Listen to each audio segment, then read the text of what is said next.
Huwag mong gawing retirement plan ang mga anak mo. Ito po yung kadalasang diskusyon sa social media. Obligasyon po nating mga magulang na bigyan po ng magandang kinabukasan ng ating mga anak. Pero huwag po nating isipin na balang araw ay magkakaroon po sila ng obligasyon na lingunin po yung utang na loob na madalas pong sinasabi ng mga magulang sa kanilang mga anak.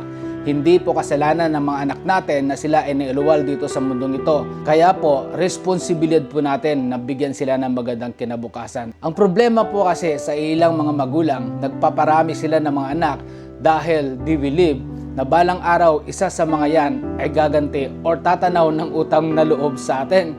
Suntok sa buwan po yan.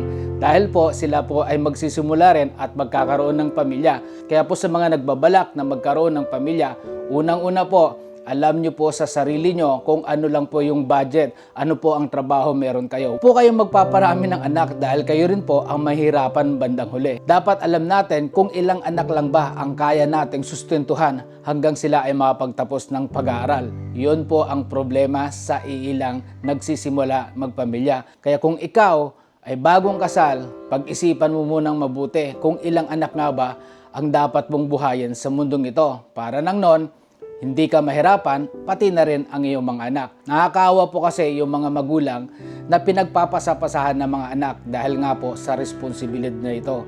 Sino po ba ang may kasalanan? Kaya kung ako po sa inyo, kaya hanggat bata pa tayo, magsikap po tayo na makapag-ipon din para sa sarili natin kapag tayo ay tumanda na. Mas masarap pong tumanda na hindi ka pinagpapasapasahan ng mga mahal mo sa buhay, kundi pinag-aagawan ka dahil sa kaya mong mamuhay na mag-isa dahil meron kang naipon.